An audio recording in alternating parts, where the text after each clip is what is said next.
बिंदिया नाम की एक बहुत ही होनहार लड़की थी जिसकी नई नई कॉल सेंटर में नौकरी लगी थी। बिंदिया के पिता का एक एक्सीडेंट में देहांत हो गया था और उसकी माँ अक्सर बीमार ही रहती थी। बिंदिया खुशी खुशी अपनी माँ को अपनी नौकरी लगने की बात बताती है। देखो माँ, तुम्हारी बिटिया कितनी होनहार है। जैसे ही मेरा कॉलेज खत्म हुआ वैसे ही मुझे नौकरी मिल गई। अब तुम्हें किसी के भी घर पर काम करने की कोई जरूरत नहीं है। अब मैं जो कमाऊंगी। लेकिन बिंदिया, ये तो कॉल सेंटर की नौकरी है। इसमें तो तुझे रात भर घर से बाहर रहना पड़ेगा और तू सुबह 3-4 बजे घर लौटेगी। अरे ये नौकरी ठीक नहीं है बेटा। ये क्या कह रही हो माँ, भला इसमें क्या दिक्कत है। बेटा, तू देर रात को घर आएगी तो लोग क्या कहेंगे, और क्या ये तेरे लिए सुरक्षित रहेगा। माँ, हमारे घर के खर्चे हमें चलाने हैं, लोगों को नहीं। इसलिए लोग क्या कहते हैं इससे मुझे कोई फर्क नहीं पड़ता है। और रही बात मेरी सुरक्षा की, तो तुम उसकी फिक्र मत करो, मैं पूरा ध्यान रखूंगी। मैं एक ऑटो लगा लूंगी जो रोज मुझे घर छोड़ देगा। अरे पर माँ, ये नौकरी भी बहुत मुश्किल से मिली है और रात में काम करने के लिए वो लोग ज्यादा पैसे भी देंगे। अब बस भी करो माँ, मुझे अब अपने घर के हालात सुधारने हैं। मैं ये नौकरी करूंगी बस। बिंदिया अपनी जिद के आगे अपनी माँ की नहीं सुनती है और वो उसी रात से नौकरी पर जाने लगती है। वो ऑटो में बैठकर अपने ऑफिस जा रही थी और सोचती जा रही थी, ये रात को सारे रास्ते कितने सुनसान और डरावने से लग रहे हैं। मैंने माँ से इतनी बड़ी बड़ी बातें तो कर दी हैं, लेकिन सच तो यह है कि अब मुझे भी डर लग रहा है। खैर, अब हिम्मत करके काम तो करना ही पड़ेगा। बिंदिया का ऑफिस में पहला दिन था और वहां पर और भी कई लड़कियां थी। बिंदिया अच्छे से काम करती है और फिर उसकी शिफ्ट खत्म हो जाती है। चलो आज का दिन तो अच्छे से बीत गया, अब जल्दी से घर निकलती हूँ। बिंदिया जब ऑटो का इंतजार कर रही थी तो वहां पर उसे एक लड़की खड़ी दिखाई देती है। बिंदिया उसके पास जाकर उससे कहती है, हेलो, क्या आप भी यहाँ काम करती हैं? हाँ, मेरा नाम निधि है, मैं भी इसी कॉल सेंटर में काम करती हूँ। अरे वाह, आपसे मिलकर खुशी हुई। जी मुझे भी। बिंदिया उस लड़की से और बात करती उससे पहले उसका ऑटो आ जाता है और वो चली जाती है। अब रात के 3 बज रहे थे और सभी रास्ते एकदम सुनसान थे। रोड के किनारे एक जीप खड़ी थी जिसमें कुछ गुंडे मवाली लड़के बैठे हुए थे।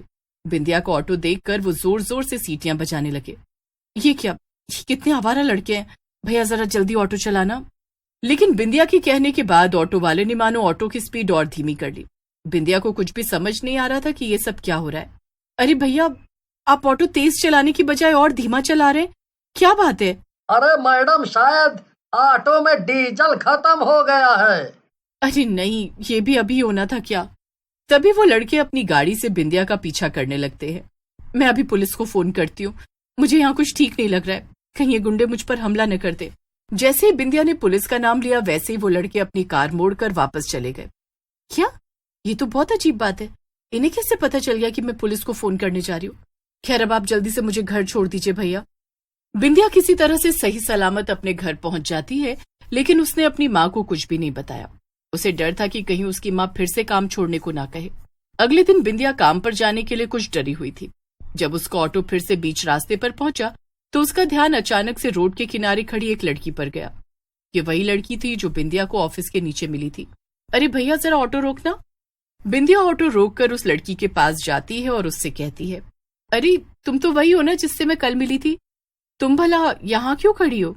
हाँ, मैं यहीं पास में ही रहती हूँ, इसलिए पैदल चलकर ही ऑफिस आ जाती हूँ। अरे तो तुम पैदल क्यों जा रही हो? देखो ना मेरा ऑटो यहीं खड़ा है, आओ ना तुम मेरे साथ चलो। बिंदिया के बार बार कहने पर निधि उसके साथ बैठकर ऑफिस चली जाती है।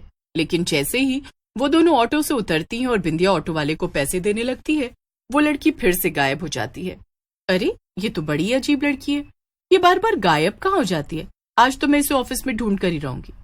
बिंदिया ऑफिस की रिसेप्शन पर जाकर निधि के बारे में पूछने लगती है। जी, मुझे यहाँ पर काम करने वाली एक लड़की के बारे में पूछना है, उसका नाम निधि है। नहीं, यहाँ तो इस नाम की कोई भी लड़की काम नहीं करती है। हाँ, कुछ वक्त पहले निधि नाम की एक लड़की थी, लेकिन अब वो यहाँ नहीं है, उसकी तो एक हादसे में मौत हो गई थी। ये सब सुनकर बिंदिया के पैरों तले जमीन ही खिसक जाती है। बिंदिया मन ही मन सोचती है, अगर इस ऑफिस में काम करने वाली निधि मर चुकी है तो वो निधि कौन थी जो अभी तक मुझसे मिल रही थी? बिंदिया अपनी डेस्क पर जाकर बैठ जाती है और उसका आज काम में बिल्कुल भी मन नहीं लग रहा था। उसके दिमाग में बस निधि घूम रही थी। उसे इतना परेशान देखकर उसके पास बैठी सुमन क्या बात है बिंदिया, तुम कुछ परेशान नजर आ रही हो, क्या हुआ? अरे सुमन, मेरे साथ एक बड़ी अजीब घटना घटी है।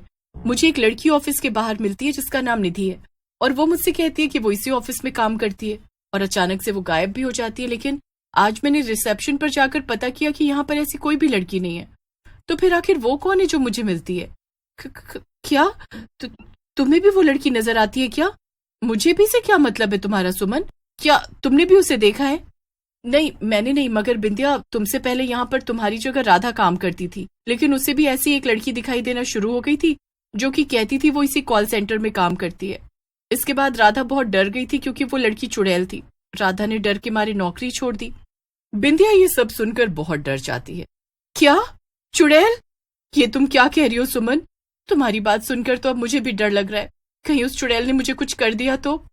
अब मैं क्या ही कहूँ, यही सच है बिंदिया, लेकिन अब अगर तुम उस निधि के बारे में जान ही गई हो तो अब उससे जरा संभल कर रहना और उससे दूर ही रहना। इतना कहकर सुमन वहां से उठकर चली जाती है। जब ऑफिस का काम पूरा हो जाता है तो बिंदिया डरते डरते घर जाने के लिए निकलती है। उसे डर था कि कहीं उसे फिर से वो चुड़ैल ना दिख जाए। बिंदिया इधर उधर देखती हुई चली रही थी कि तभी निधि उसके सामने फिर से आ जाती है। कैसी हो बिंदिया? क्या तुम आज भी मुझे अपने ऑटो से कुछ दूर तक छोड़ दोगी? वो काफी रात हो गई है और मुझे कोई दूसरा ऑटो नहीं दिख रहा। ये सुनकर तो मानो बिंदिया की सांसें ही थम गई।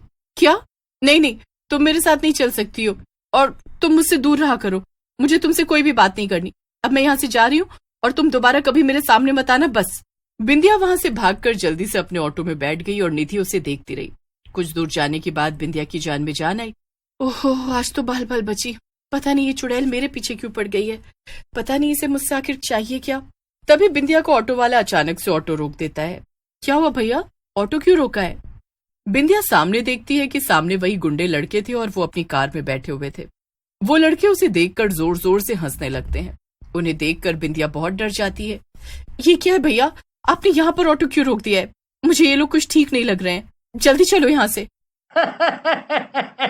माफ करना मैडम जी, आपको यहाँ तक लाने के लिए इन्हीं लड़कों ने मुझे अच्छे खासे पैसे दिए हैं, इसीलिए मुझे तो आपको यहीं पर उतार के जाना होगा। अब आप जल्दी से उतर जाइए और ज्यादा देरी मत कीजिए। हाँ। क्या? ये सब आखिर हो क्या रहा है? बचाओ बचाओ, कोई मुझे बचाओ। इससे पहले बिंदिया और कुछ कहती, वो ऑटो वाला बिंदिया को ऑटो से नीचे उतार देता है। ये देखकर बिंदिया जोर जोर से मदद के लिए चिल्लाती है। तभी एक डरावनी सी चुड़ैल उसके सामने आकर खड़ी हो जाती है। बिंदिया और ऑटो वाले सहित वहां खड़े सारे लोग भी चुड़ैल को देखकर डर जाते हैं। अरे नहीं, ये तो वही कॉल सेंटर वाली चुड़ैल है, भागो यहाँ से। क्या? कॉल सेंटर वाली चुड़ैल? मतलब कि निधि? हाँ, ये मैं ही हूँ बिंदिया, तुम्हारी दोस्त निधि, और तुम्हें मुझसे डरने की बिल्कुल भी जरूरत नहीं है। मैं तुम्हें कोई नुकसान नहीं पहुंचाऊंगी। चुड़ैल देखती है कि वो लड़के और ऑटो वाला भागने की कोशिश कर रहे थे, लेकिन चुड़ैल उस ऑटो वाले के ऑटो में और उन गुंडों की कार दोनों में ही आग लगा देती है, जिससे कि वो सब अंदर ही अंदर जलकर मर जाते हैं। ये सब आखिर हो क्या रहा है यहाँ? तुमने इन सबको क्यों मारा? मैं तुम्हें सब कुछ समझाती हूँ। असल में मैं पहले उसी कॉल सेंटर में काम करती थी जहाँ अभी तुम करती हो। ये गुंडे अक्सर इसी जगह पर आकर मुझे छेड़ते थे। ये ऑटो वाला भी इन्हीं से मिला हुआ था। इन लोगों ने मिलकर बहुत सारी लड़कियों की जिंदगी बर्बाद की है। एक दिन जब इन लोगों ने मुझे भी फंसाना चाहा तब मैं यहाँ से भाग निकली, लेकिन इन्होंने मेरा पीछा किया और जानबूझकर मुझे टक्कर मार दी ताकि मैं पुलिस में इनकी कंप्लेन न कर सकूं। इस टक्कर से मेरी जान चली गई और मैं यहीं भटकने लगी। क्या? ये तुम क्या कह रही हो? क्या ये सच है? पर फिर तुम क्या हमेशा ऐसे ही भटकती रहोगी? हाँ, जब मेरी जान गई तब से मैंने ये ठान लिया कि मैं इन लोगों को किसी भी लड़की की जिंदगी बर्बाद नहीं करने दूंगी। इसलिए मैं कॉल सेंटर के पास ही भटकती थी और यहाँ से आने जाने वाली लड़की की रक्षा करती थी। लेकिन आज इन लोगों को मारकर मैंने ये किस्सा हमेशा के लिए खत्म कर दिया है। अब मैं आजाद हो जाऊंगी। फिर तो मैंने तुम्हें बहुत गलत समझा। तुमने तो मेरी जान बचाई है, तुम्हारा बहुत बहुत शुक्रिया। ये तो मेरा फर्ज था बिंदिया। अब तुम कभी भी काम पर जाते वक्त डरना मत और अपना ध्यान रखना। इसके बाद चुड़ैल गायब हो गई और बिंदिया भी आराम से अपनी नौकरी बिना किसी के